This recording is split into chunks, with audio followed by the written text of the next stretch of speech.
Salad or Dolly, threw a great party. We all drank Bacardi, it got kinda gnarly. We're light as a feather, we're tougher than leather. Together we're weirder together. The never-ending hallway. We do have a never-ending hallway on the way to our studio. I love it. We've got our little sign sticker up, Weirder Together. Or as people who often first encounter our name, Weirder Together. Sometimes people get confused. I know. It's one of those names, I tell you. It's a little tricky. But that's... You named us. I did. You did name us, and I still love it. You've had doubts over the years, though, right? I regretted it because it's strangely hard to remember, which is not good. I think part of naming anything, though, is hating the name. I'm not saying I love the name, but I'm saying every band, you don't think Pearl Jam came to hate their band name? The Beatles. I mean, it's, you know. Yeah, it's true. What are some of the best names, though? Yeah, I don't know. Yeah, not Iron Maiden. Iron Maiden? That's kind of cool, but cool. I can imagine them getting sick of that. I mean, it's such a commitment. Yeah. Yeah. But anyway, how's it going? Ben Lee is good, although there's 2 Ben Lees. Oh, there's many Ben Lees. There's also Benee, the singer from New Zealand, who was, you know, Sally with Role Model up in Laneway Gold Coast. And I do feel the Ben Lee collaboration is an inevitability at some point if we're serious about thoroughly confusing people. The opportunity is there to create major confusion, and I suggest we grab that thing by the throat and deliver. How about you do Benee and the Jets? Oh my God, Ben Lee and Benee doing Benee and the Jets. I love that. And then we get Ben Lee, the violin player, is in the Guinness Book of Records for Flight of the Bumblebee. Fastest performance ever. He does a violin solo on it. And R.I.P. The cover of Benee and the Jets. Biz Markie. The Biz Markie did. Nobody beats the Biz. Nobody beats the Biz. And the way he came in on Hey Kids. Hey Kids. Because that's a funky, funky song. Now, what was the story of that? When you come in a little late, the timing, it's funky. Or a little early or something. Well, notoriously. I mean, that is... And he came in... Hey, kids. The way people come in on a song sometimes. It's not just vocals, though. There's Questlove talks about this a lot with Jay Dilla, the producer, drum programming, of how Jay Dilla's drum programming completely changed the way that Questlove played drums. Wow. Because he programmed them lazily coming in behind the beat, and it just changed the feel of hip-hop, and it's so cool. And I can think of another song, The Cure, Caterpillar Girl. Is that what it's called? Where his vocals come in a little behind the beat. And also the English Beat. But wait, what's the story of Benee and the Jets? That was something wasn't the Beastie Boys were backing him? It happened on a bus because there was a flexi disc that came with Grand Royal. Yeah. How did that happen? Well, I was there for the recording in G-Sun Studios. I bet you were. Glendale. And I was there, and I have such a fun exchange when the Biz came and we were waiting for them to set up to record Benee and the Jets. And the Biz said, is there a candy store nearby? Although with a lot of, is there a candy store nearby? Because the lisp. How great are lisps? No hate on a lisp. You're not being ableist. You found it endearing. I had a lisp that I wish I still had. It went away. Babe, you have a little bit of a lisp. Listen, you're saying you had a lisp. I still have one. You still have a lisp. No, I said you used to. I still have a bit of a lisp. I hope I have one. So do you. And Biz Markie, rest in peace, heavy lisp. Oh, it's so endearing. And I don't want to minimize anything. You know, people think things are endearing, but I think it's endearing. And anyway, so he said, is there a candy store? And I was like, there's a liquor store that sells candy right down the street.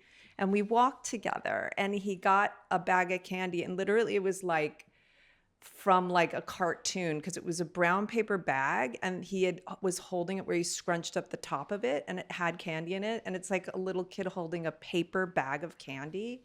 Ugh. Now, Biz Markie, do you think in a different time would he have been diagnosed as on the spectrum? Because he was a very unique individual, or was he just one of a kind? Yeah, this is a whole thing. Like, what is it anymore? I mean, I don't know. Yeah, maybe. And another thing, one other amazing moment, and then let's get back to the Spectrum thing. I was at the Tibetan festival in San Francisco. Sure, Tibetan Freedom Concert. First one in San Fran. Yeah. Yeah. And the biz, everyone's performing. I mean, it's such a lineup. Like, and I was in heaven because I was able to be on the stage because I was with the band and what other bands. And the biz came out. Everyone did their thing. He put a carton, one of those plastic cartons. Like a milk crate type thing? Sat on it and did the whole concert. And at first people were like, oh my God, is he going to like bring his A game? Like everyone's like running around on stage doing their thing. He was so dynamic, so mesmerizing, sitting on a carton. Like, wait. But I thought the story was that he did run around for the first 2 songs and then sat down. You probably know better than me. I just remember Mike D talking about that like when he saw Biz running around, he was like, how is he going to keep this up for the whole set? And then he didn't. He sat on the carton for the rest of the set. Oh, well, all I know But God bless, he knew that he's going to need that carton. I am one who loves to sit. Yes. And lounge and lie on my side. And so I think maybe I loved that moment for him. And I'm a very codependent where I want everyone to be like, let the kittens sleep is the term you use for me. Like, meaning like just let people relax for better or worse. It's not a great quality, but I think I just was enjoying that he was sitting on the cart. So yeah, this autism thing, like, I don't know, like, I guess I can't say for sure. There's some people that well, you can't formally diagnose anybody. We know that. No. Yeah. Allegedly, I can't. Yeah, allegedly, you can't. I love using allegedly wrong.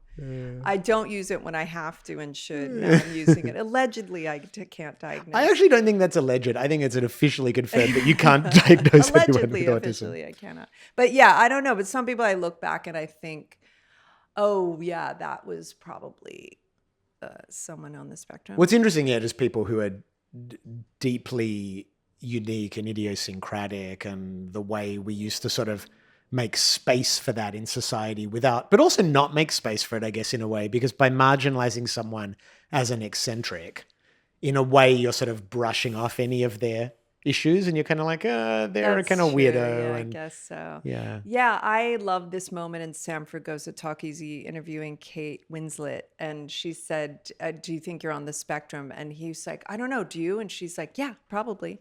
And the way she said it wasn't like she had thought about it. Right. It was so in the moment, and it was so fabulous. Me, on the other hand, I don't like when people, all my neurodivergent. No, your neurodivergent friends. Who are hot as hell and so interesting, love to try to pull me in that group. There is no doubt that there is some connection, allegedly, between neurodivergence and hotness. There's something going on. I don't know what it is. And they say like bisexuality and all this stuff. Sometimes there's not that people are bisexual, but that they don't have hypersexuality, I've heard, or hang-ups. Oh, right. I wouldn't say I'm hyper. Well, no. I'm saying I've read that there is some connection between neurodivergence and hypersexuality. Right. Yeah. I don't know. Yeah. That sounds fishy to me. Okay. Fair enough. Hey, it's Weirder Together podcast. Yeah. Hi, beautiful babies. I just talked to my daughter who moved to New York City, and I'm living through her. Okay, hang on one sec. I'm literally going to do my quick only check of the pod and check we're all good. Because we don't have a peanut gallery like a lot of podcasts do. There's no one in the room now. We used to. I think it better, just us. It's nice. I do like hearing on podcasts when you hear people giggling in the background. Sure, it's kind of fun. Yeah. But we don't have anyone checking except for you. Okay, so you just got off the phone with Kate. With Kate, who's in New York, and it's like, feels like below 2. As you know, when you look at which for Australians means minus 2 degrees Fahrenheit is. So 30 Fahrenheit is 0. Freezing. So once you're in negative Fahrenheit? 2, yeah. Are you saying negative Fahrenheit windshield factor? That's of what the it wind. feels Yeah, exactly. Like. But it's definitely freezing. That's fucking cold. And we are sitting here sweating like, I don't want to say pigs because I love pigs. I don't know why pigs get thrown into. Do you remember in the show Facts of Life, there was a was it I don't. Oh, is that Breakfast Club? We said I don't sweat, I glisten. Well, you're glistening like a pig. Glistening like a pig. Yeah, I don't know why people throw pigs under the bus with that, but meanwhile, we're on the other side of the world, sweating in this muggy, beautiful day. It's how it is. It's a diverse planet. Yeah, I'd rather be sweating than, but you know, it's that cold where you can't show your skin. Even you have to wear, what do they call baklavas? Balaclavas? Yeah. Yeah. You know what baklava is, the Greek do. dessert. Delicious. I haven't listen, I haven't eaten dessert in so long. Yeah. And I feel like we can let a couple into our lives once in a while. Oh, sure. Yeah. Oh, I'll do a bit of chocolate too. Because you were right. We were writing something together and you'd written, she ate an eclair. And I was thinking, should I change that? Because eclair, who eats eclairs? What does that mean? Then I was watching, which I've never seen, Catch Me If You Can with Leonardo DiCaprio and Tom Hanks. Fun movie. And there's one scene where he finally does catch him because he could. And they're on a flight in the 1969 and they have this tray and Tom Hanks has an eclair. Because I do remember flights, like coach flights, where they would serve like an eclair for the dessert. And it's those really bad desserts that are just manufactured. Sure. But it looked so good and Tom Hanks eats it in front of Leonardo DiCaprio. And I was like, eclairs are so good. Eclairs are good. Even bad American versions. And secondly, I might try to eat something someday that's like that again. That's what a story. Right? It's amazing. You've really brought your A material to this episode. I'm a real Sally on the stage. Okay, that is funny. We should share about that. Our friend Esty texted me yesterday because the Laneway Festival was in Sydney with Role Model, and people who might be aware of this as a viral trend with this artist Role Model getting different kind of it girls up on stage with him to play this character Sally for a little dance. And Esty texted me and said, if Ione Skye is not the Sally for Sydney's Laneway Role Model performance, there's no justice in the world. And I wrote back to her, I was like, absolutely. And what's more, if I read this text to her, she will have zero idea what it's about. Did you understand it? This is a real reply all, one, rest in peace, great podcast where someone deciphers things on the internet. And one person knows, one person doesn't. What did I know about it? What do you know about Sally and Role Model? I knew that I feel like I sort of vaguely saw something and I scanned through it really fast. So I took in a little bit on TikTok or Insta story. And then I assumed once you started, when you started explaining, my mind was trying to come up with who. I thought it was going to be like Sally was a bad thing. This is also because, oh my God, that is so paranoid. I know. Yeah. I am paranoid. I thought it was like wine time, Mom. Oh, right, because Sally when the wine runs out. Yeah. Yeah. Is that the line in it? Well, yeah, but it's impressed. He's lauding this person she's a mysterious creature, but exciting. I guess what I assume, it's a starring moment. Because there is this trope of like moms who like their white wine, which I don't drink a lot of white wine because it keeps me up at night. In any case, so I've just thought it was a bad kind of thing. Like Sally, it was like a Karen, but Sally meant it was like wine time. But that would be, could you imagine a scenario where a massive hit with teenagers was about moms drinking red wine at 5 p.m. or white? Yeah. I'm glad it's not anyway. And but if I do it, maybe I'll have an eclair. I'll be eating an eclair and dancing cool. I can't believe people think I am cool, but I just like people still think I'm cool. You are cool. I guess I just like it's sort of, I know it, but I don't. But I love that. It all adds to your mystique.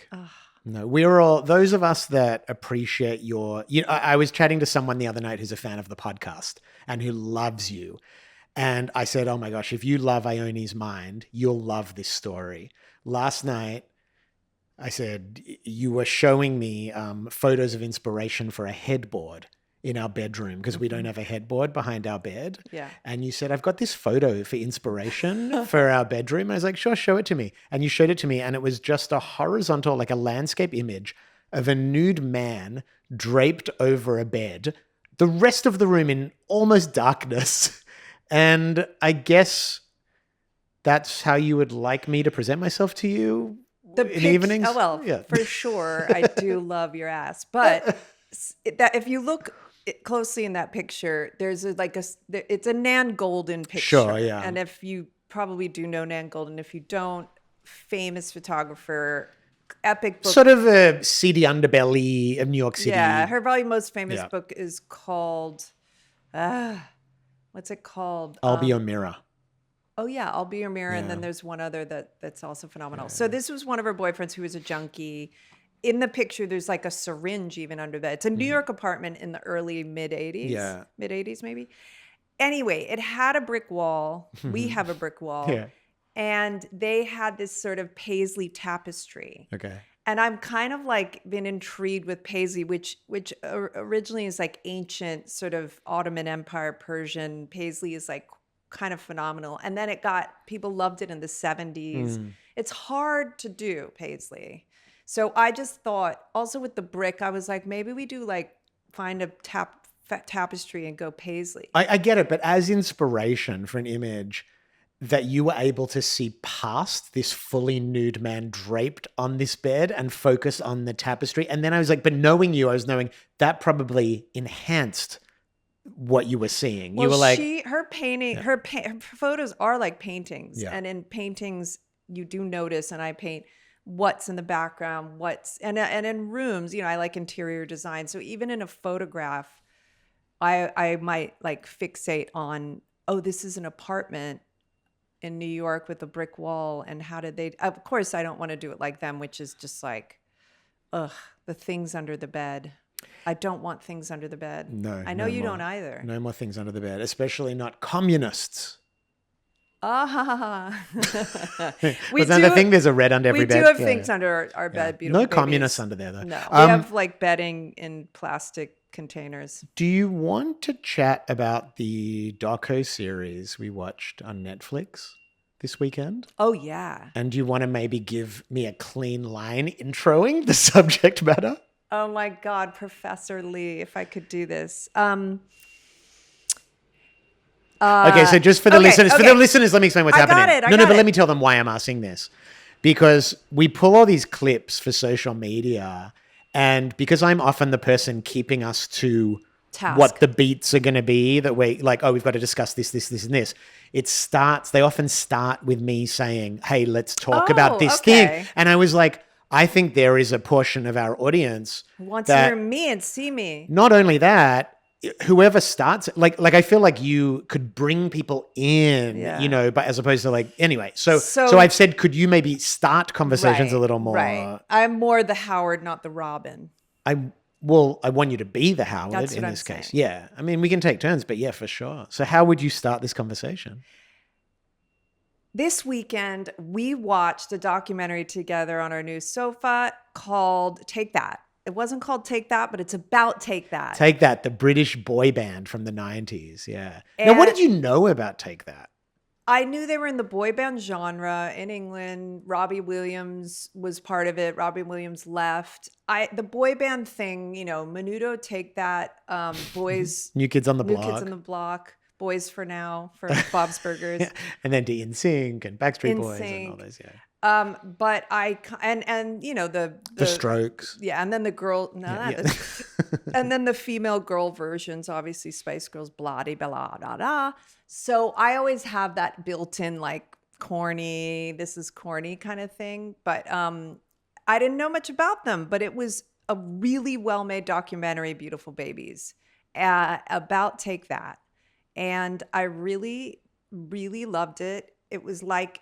I even think it could be like a TV movie or something, because it also ends up very happy. Well, the arc of it was well made. Like, it was interesting and it was great. And the ego battle between Robbie Williams and Gary Barlow, like I'd heard mention of that, but I think if you weren't in England, you didn't really get all the inner dynamics that played out in the tabloids with these guys. Yeah. But it was very deep and psychological, and the resentment in this band was just massive. And it was an amazing kind of drama. And there's a lot of healing that happens in it too. Hey, I know, it's so good. Yeah. And in America, it was rap battles. I remember there'd be a lot of, and in England, England is notoriously the most vicious. The tabloids. The tabloids are very intense there. But yeah, so they pit. Yeah, it was sort of like that Oasis thing. And Robbie Williams, it's interesting. Americans didn't know Robbie Williams, and Robbie Williams was such a huge star, was such a whatever. I even met him with my brother and had no idea who he was. Like we hung In out. LA, yeah. Yeah, and then later my brother's like, "Do you know who that was?" Or I think I asked him, "Who is that?" My brother's like, "That's Robbie Williams." Yeah. I did a show with Robbie at South by Southwest when he was launching in the US.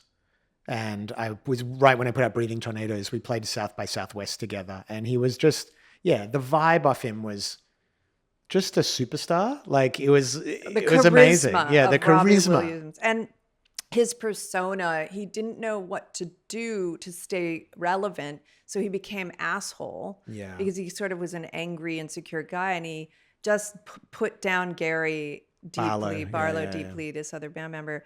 And then later they reconciled. But well, he also I think he realized Take That weren't cool. And for him to have a lasting cultural impact, he needed to move to the other side of culture, which was basically side with people who were against Take That. And so he became a critic of Take That, which is I can imagine that for the other guys in the band, the betrayal they must have felt is it's brutal. I mean, it's like an ex talking shit about you. It's like, why? We built a family together. Is that not worth something? It's who also helped your career. Yeah. Yeah, it was really nice also seeing, this is a spoiler alert if you're curious about the arc of the story and don't know whatever. It doesn't, because it's a documentary. It's not much. Anyway, the manager thing I really loved. Notably absent from the doco too. Yeah, he was kind of controlling. I don't think it was one of those situations like Menudo where some were getting, I think in Menudo allegedly, I can't remember, there was some dark shit, like inappropriate stuff maybe with the manager or something. Yeah, some maybe. Bands have that, I suppose. But this band, I don't think it had that. It was Lou Pearlman was like that, the Backstreet Boys guy for sure. Yeah. And there was some ear massages. Yeah, there's multiple ear massages. That actually, including the ear massages of one of the members of the band massaging the manager's ears, is you're not trying to dissuade the audience from thinking there's something inappropriate going on. So this wasn't appropriate, but Pauly Shore, who might be inappropriate, I don't know, but he wasn't. He used to love ear massages. Oh, well, I love ear massages, but I don't want to do it. You would never get one from your manager or give your manager one. No. We love you, Aaron, but sorry. In the right context, but it has to be very consensual. But yeah, I really love that they made a break. It was so good that they broke free from him and just kept growing and being themselves. It was and you said something interesting last night when we were talking about it. You said that all the band members ended up sort of getting what they wanted. Yes, it was those, we used to watch these silly kid movies, like those Christmas movies. There was one with 1,000, Labrador puppies or something. 1,001 Dalmatians? No, it's not a good movie. It was like a bad movie. And it has so many false endings that are all happy. Oh, yeah. So it's eating too much, speaking back about sweets. Hotel for Pets or Dogs or whatever that was. No, not that. That's also fairly good compared to this one. It's like one of those really bad Christmas movies. Gotcha, yeah. And it's like the happy ending. And then you're like, okay, this movie's over. Thank God. And then another happy ending. Do you recall? I remember. I don't remember. And I was like, this is like, oh my God, I'm satisfied. But in this case, yeah, it was just like everyone ended up, and not without prior struggle, like all kind of living their best version of a 5-piece band, like 3 still tour, 2 who don't want to be in the band or doing their own things. But one's Robbie Williams who wanted his own thing, and the other guy didn't want to be in a band at all. Yeah, so it was like, he grew up in a council flat being very humble, and then at one point got white dreads, and then, he was back, I don't know, with his family, and he sort of was like crunchy, got into creeks. But yeah, I mean, it's interesting. Speaking of like inappropriate stuff, like I was watching for some reason Justin Bieber in the clip with, I forgot her name, that blonde woman who used to be like a... Ellen? No, she's young. She was dated Jim Carrey for a second. Oh, Jenna McCarthy? Yeah, during an award show, she kissed his neck like really a lot, and then Yeah. like grabbed him and was and he's as she gave the award, and then she left, and he said, "I feel assaulted." And I don't know, I was just thinking a lot about how he was sort of the type of person, for some reason, a lot of people felt like men who also get inappropriately taken advantage Well, you of. know what's interesting about that those kind of moments that were caught on camera of people acting inappropriately towards Justin Bieber. Now, I'm not talking about Diddy and stuff. I'm talking about these just like Ellen and all these other celebrities. Allegedly. Yeah, these moments almost became memeified and became proof of like Hollywood being pedophiles. But I don't think these women who were treating Justin Bieber like that were really pedophiles. No. I think what it is that like there is a strange culture of assuming men are sort of sexual. I mean, to women too. It's just like too early putting sexual characteristics on people that like we do have a sexuality from when we're children, but it's so not fully formed. And there's something that adults do that is, you know, it's abusive because it doesn't give kids time to find their own relationship to sexuality. Yeah, it assumes. I'm just talking about like light, like ribbing and joking and stuff like for that. It's like not sure, appropriate. because you know? don't It's like- know yet yourself. Yeah. And even as an older person, like just assuming a man would like you to touch their ass or like grab their Right. cock or whatever people do, or just like be sexual with them because they're a man. Right. Yeah, exactly. Yeah, I guess yeah. it's like obviously women and kids have a harder time just historically and more often than Yeah. men and, you know, teens or boys or whatever. But I don't know. But they definitely shouldn't be ruled out. Yeah.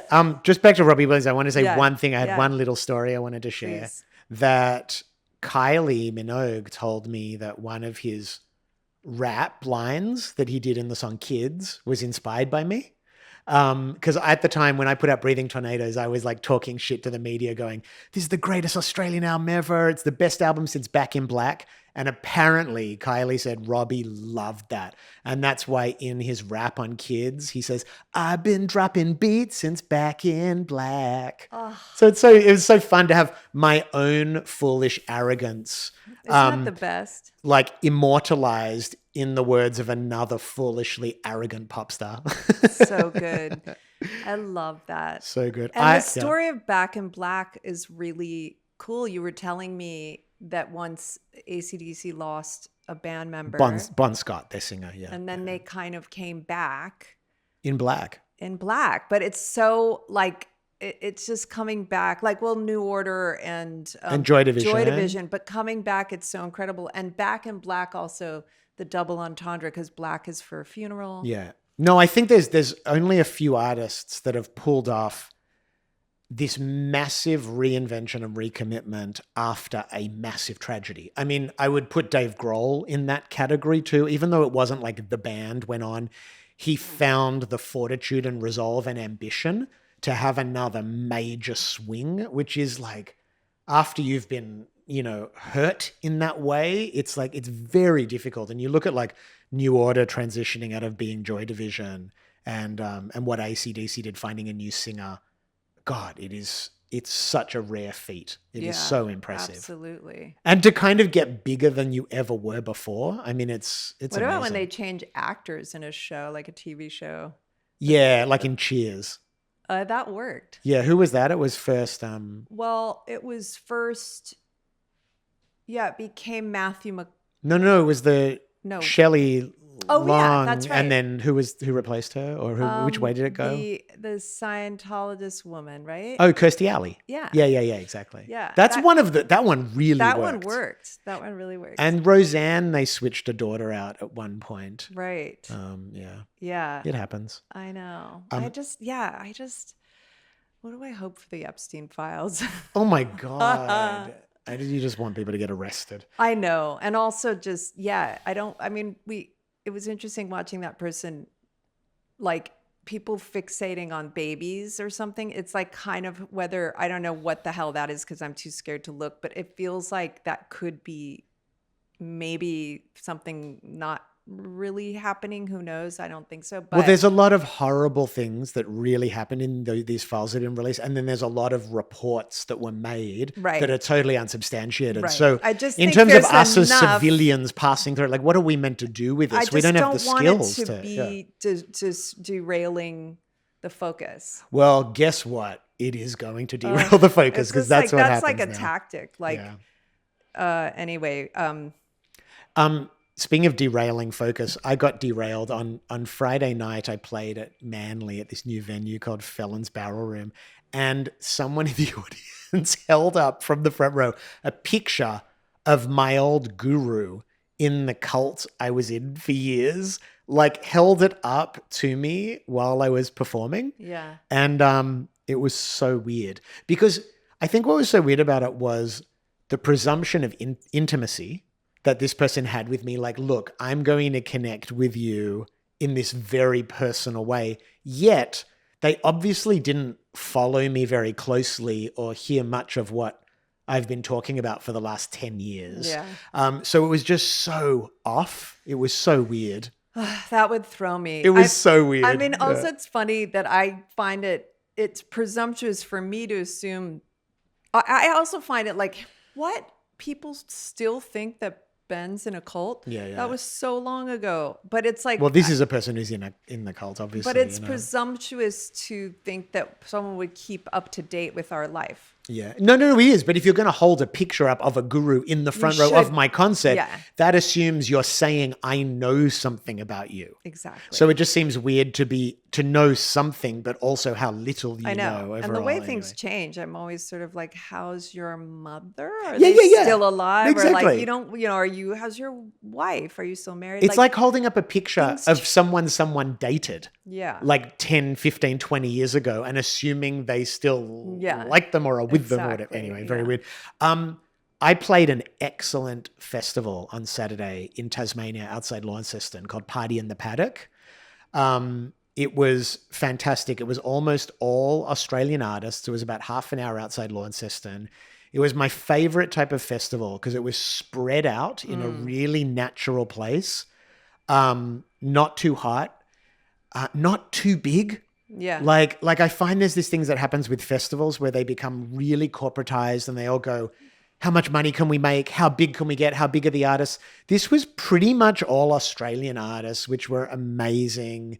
I did 2 sets. I played on the second stage. I did a band show at 10:30 p.m. and 2 hours later I did a DJ set. And it was just such a good vibe. And it really reminded me, I really think the future of festivals are these niche festivals that don't try and compete and all become Coachella. You know? I know. I agree. Now, when people review like airplanes and like, Sure. and like, the business class in this one or that one, you and I have gone through this whole thing. Now it's like, I feel like we should do that. I was comparing all the festivals and why some were better than others and what some excelled in and what some didn't. Like the Thing Festival in Oregon, Outside Lands in San Francisco. I've been to Lollapalooza, the 3rd Lollapalooza ever. And then I think Reading or Glastonbury and a couple others. So pretty much this indicates about every 10 years you go to a festival. And the beginning ones I came with the Beastie Boys. So it was with... You had the artist experience. On the tour bus, you get backstage, you're with all these other bands. No one's really out there, but the bands and their friends and family. Then you're on stage. And I feel like I wandered around for a second at Lollapalooza just to look, and then I went right backstage. And you can, and that's so funny. You're watching from the side of the stage, amazing. And then similarly with the one in England, which is funny that I can't remember which one. Reading or Glastonbury. Yeah, exactly. Then the other one I took my kid to in San Francisco was very foodie, and again medium sized, and the VIP area, which wasn't for like, I think you could just buy a more expensive ticket, but it wasn't that much more expensive.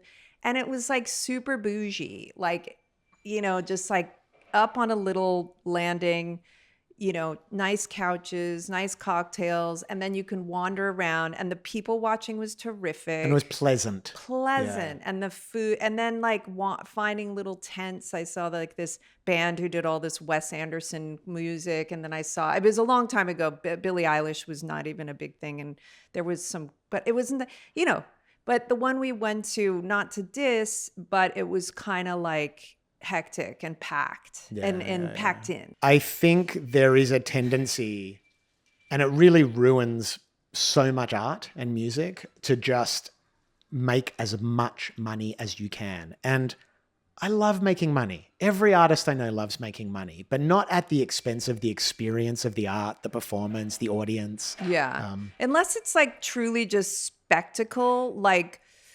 Well, like Oasis, it should have been that big in a way, right? Sure. And then those certain band, like, I don't know, like even take that at the height of their thing. They did a circus thing, and it's kind of gets into the Vegas category on a big scale. I saw an amazing band on the weekend at Party in the Paddock from Melbourne, Gut Health.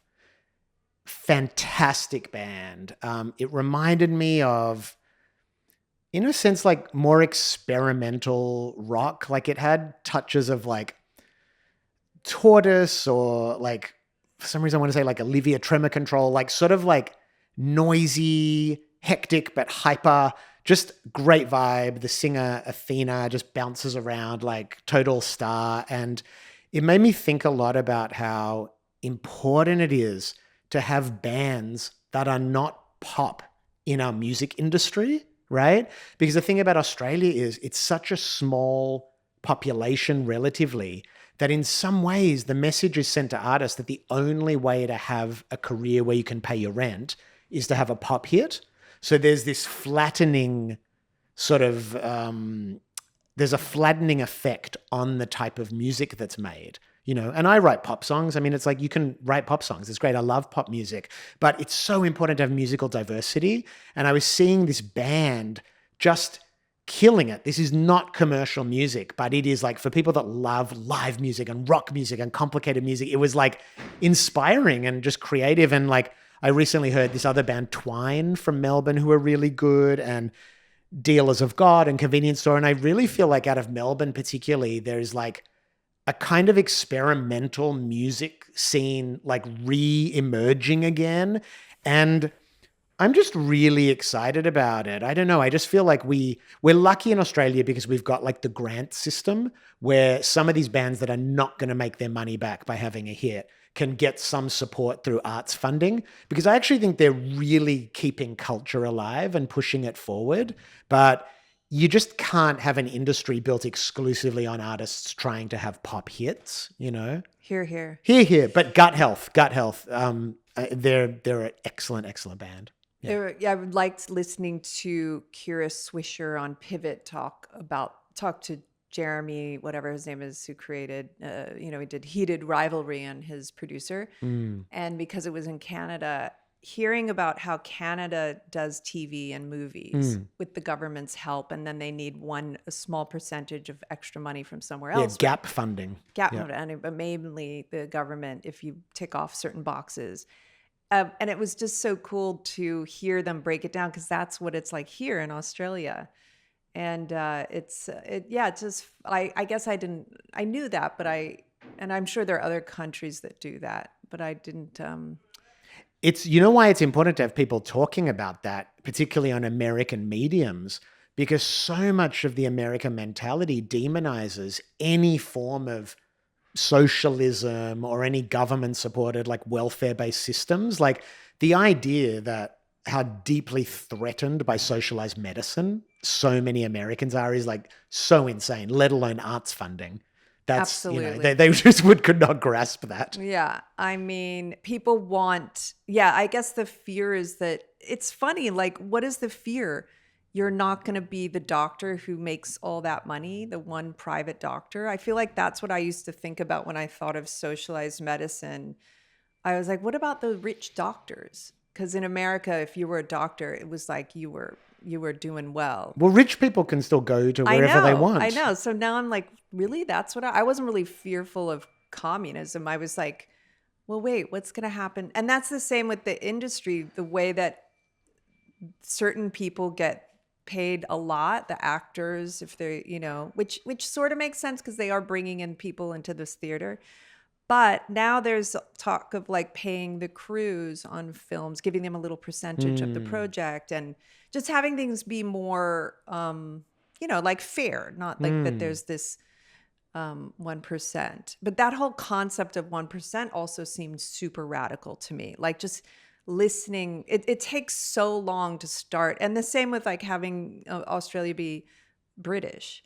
Like it takes so long to program yourself and think that there's even a possibility that it could be more fair with payment in certain structures like the industry, like that certain people just get paid way more than others, and it's some, whatever. Yeah. But there's, Before we wrap up, do you want to talk about Housemaid? I know you saw that. Did you finish it? I did. What did you think of it?